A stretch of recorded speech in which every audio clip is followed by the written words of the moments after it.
ഇന്ന് editorial discuss ചെയ്യുന്നത് ഹിജാബ് കേസാണ്. നമുക്ക് എല്ലാവർക്കും അറിയാം, കർണാടകത്തിൽ വളരെ കോൺട്രവേഴ്ഷ്യൽ ആയിട്ടൊരു കാര്യം നടന്നായിരുന്നു. അപ്പോൾ ഹെഡ് സ്കാർഫ് ധരിച്ച പെൺകുട്ടികളെ സ്കൂളിൽ കയറ്റാൻ പറ്റുമോ അല്ലെങ്കിൽ അവർക്ക് പഠനം തുടരാൻ പറ്റുമോ എന്നൊക്കെ പറഞ്ഞ് വളരെ സീരിയസ് ആയിട്ടുള്ള കാര്യം, അത് ഡിസിപ്ലിൻ്റെ ഭാഗമായിട്ട് പറ്റില്ല എന്നൊക്കെ പറഞ്ഞിട്ടുള്ള കോൺട്രവേഴ്സീസ് ഉണ്ടായിരുന്നു. അപ്പോൾ അതുമായി ബന്ധപ്പെട്ട കേസാണ് ഹിജാബ് കേസ്. അപ്പോൾ അതിൽ വിധി വന്നിരിക്കുകയാണ്. ഏത് തരത്തിലാണ് വിധി, എന്താണ് അതിൻ്റെ ഡിസ്കഷൻ പോയിൻറ്റ്സ്, എന്തായിരുന്നു ജഡ്ജസിൻ്റെ അഭിപ്രായം എന്നിങ്ങനെയുള്ള കാര്യങ്ങളാണ് ഈ പറഞ്ഞ എഡിറ്റോറിയലിൽ ഡിസ്കസ് ചെയ്തിരിക്കുന്നത്. അപ്പോൾ SC verdict on the head scarf case should not lead to denial of educational rights എന്നാണ് പറയുന്നത്. ഒരു കാരണവശാലും എന്ത് തന്നെ വിധി വന്നാലും ശരി, ഈ പറഞ്ഞ കുട്ടികളുടെ എഡ്യൂക്കേഷൻ റൈറ്റ്സ് അതുമായി ബന്ധപ്പെട്ട് തകരാൻ പാടില്ല എന്നാണ് പറയുന്നത്. അപ്പോൾ രണ്ട്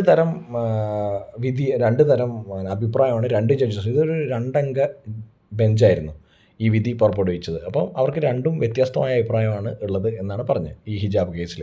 അപ്പോൾ ഇതിൻ്റെ ബാക്ക്ഗ്രൗണ്ട് എന്ന് പറയുന്നത് ഇന്ത്യ ഒരു സെക്യുലറിസ്റ്റിക് ആയിട്ടുള്ള രാജ്യമാണെന്ന് എല്ലാവർക്കും അറിയാം.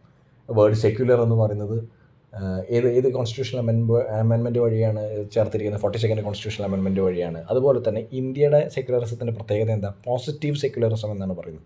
എന്താണ് പോസിറ്റീവ് സെക്യുലറിസം, അല്ലെങ്കിൽ എന്താണ് നെഗറ്റീവ് സെക്യുലറിസം എന്ന് പറയുന്നത്? വെസ്റ്റേൺ കൺട്രീസ് പ്രൊഫസ് ചെയ്യുന്ന സെക്യുലറിസം എന്ന് പറയുന്നത് നെഗറ്റീവ് സെക്യുലറിസം ആണെന്ന് പറയുന്നത്. എന്താണ് നെഗറ്റീവ് സെക്യുലറിസം?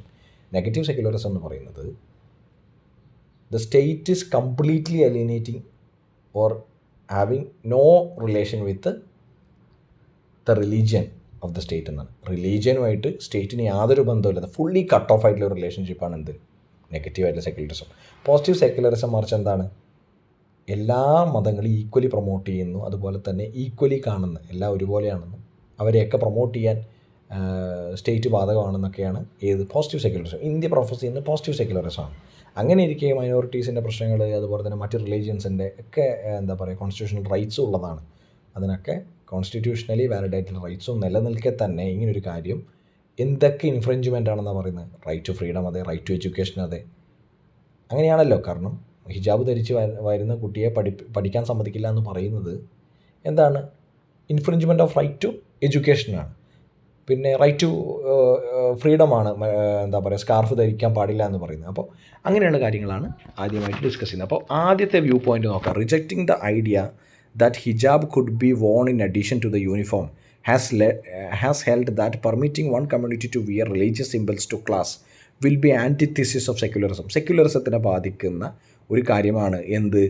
ഒരു മതത്തിൽപ്പെട്ട ആൾക്കാർക്ക് മാത്രം മതത്തിൻ്റെ റിലീജിയസ് സിംബൽസ് എടുത്ത് ഉപയോഗിക്കുന്നതും അത് ഉപയോഗിച്ചൊരു ക്ലാസ്സിൽ വരുന്നതും എന്താണ്?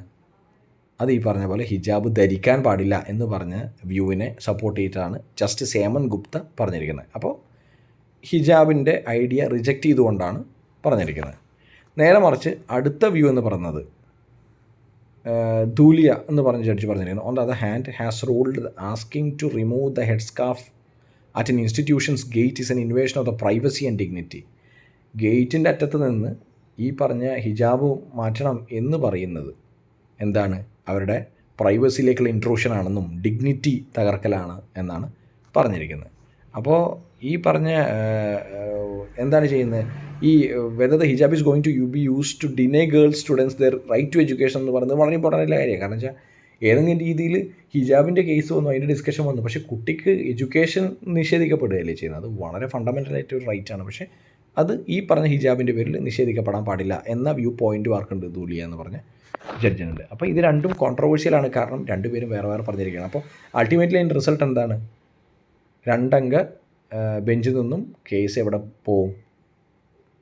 തൊട്ട് മുകളിൽ, അതായത് കുറച്ചും കൂടെ കൂടുതൽ വിപുലീകരിക്കപ്പെട്ട ഒരു ബെഞ്ചിലേക്ക് എന്ത് പോയി? കേസ് വിധിക്ക് വേണ്ടി പോകും എന്നാണ് പറയുന്നത്.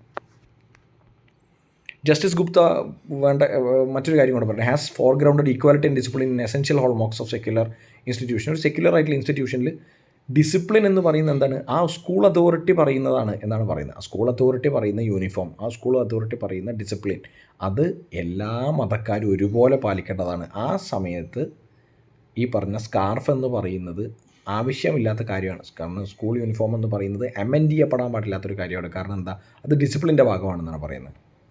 അപ്പോൾ അങ്ങനെയുള്ള കാര്യങ്ങളും ഈ പറഞ്ഞ കാര്യമുണ്ട്. അപ്പോൾ ആ ഡൈവേഴ്സിറ്റി എന്താണ്? ഇവിടെ അംഗീകരിക്കേണ്ട കാര്യമില്ല എന്നാണ് ജഡ്ജി പറയുന്നത്.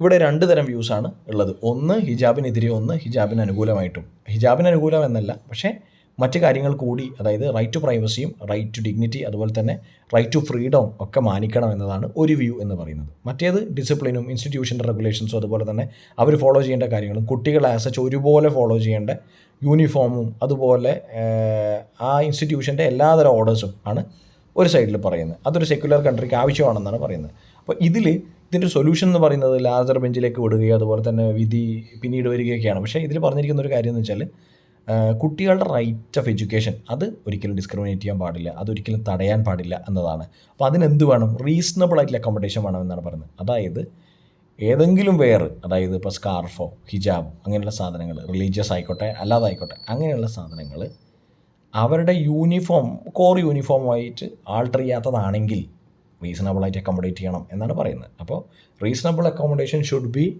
The course as long as the hijab or anyway religious or otherwise does not detract from the uniform. അപ്പോൾ സ്കൂളിൻ്റെ റെഗുലേഷൻസ്, യൂണിഫോം അതൊക്കെ മാനിച്ചുകൊണ്ട് തന്നെ ഈ ഹിജാബോ മറ്റ് കാര്യങ്ങളോ റിലീജിയസ് ആയിട്ടുള്ള കാര്യങ്ങൾ കൂടി ഇത്തിരി അക്കോമഡേറ്റ് ചെയ്യണം, ഇത്തിരി ആൾട്ടർ ചെയ്യണം, അമെൻഡ് ചെയ്യണം എന്നാണ് പറയുന്നത്. അതും കൂടി ഉൾപ്പെടുത്തണം. കാരണം അവരുടെ റൈറ്റ് ടു പ്രൈവസിയും ഫ്രീഡം ഒക്കെ മാനിച്ചുകൊണ്ട് തന്നെ ഒരു റീസണബിൾ അക്കോമഡേഷൻ വേണം എന്നാണ് ഈ പറഞ്ഞ എഡിറ്റോറിയൽ പറഞ്ഞു നിർത്തുന്നത്. സോ അതെന്തുകൊണ്ടാണത്? ഇൻക്ലൂസീവായിട്ടുള്ള അപ്രോച്ച് ആയിരിക്കണം. ആൾക്കാരെ ഈ പറഞ്ഞ എഡ്യൂക്കേഷൻ സിസ്റ്റത്തിലേക്ക് കൊണ്ടുവരുന്നതായിരിക്കണം. കൺവെൻഷണൽ പാരൻസ് ഹിജാബ് ധരിക്കണ്ട എന്ന് പറഞ്ഞതുകൊണ്ട് കുട്ടികളെ സ്കൂളിലേക്ക് അയക്കാതിരിക്കരുത്. അപ്പോഴെന്താവും? നോൺ ഇൻക്ലൂസീവായിട്ടുള്ള ഒരു പോളിസി ആയി പോകും.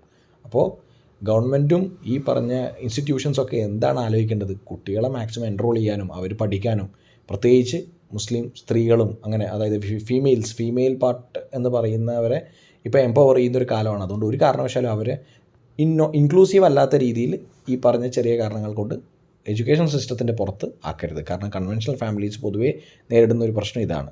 കാരണം അവർ ഈ പറഞ്ഞ ഹിജാബ് ധരിക്കണ്ട എന്ന് പറഞ്ഞിട്ട് സ്കൂളിൽ വിടാതിരുന്നു കഴിഞ്ഞാൽ നമ്മുടെ എൻറോൾമെൻറ്റ് കുറയും, അതുപോലെ തന്നെ കുട്ടികളുടെ എഡ്യൂക്കേഷൻ അത് ബാധിക്കും. അതുകൊണ്ട് ഒരു കാരണവശാലും റൈറ്റ് ടു എഡ്യൂക്കേഷൻ ഡിനൈ ചെയ്യരുത് എന്നാണ് പറയുന്നത്. അതുകൊണ്ട് എന്ത് വേണമെന്നാണ് പറയുന്നത്? റീസണബിൾ അക്കോമഡേഷൻ വേണമെന്നാണ് പറയുന്നത്.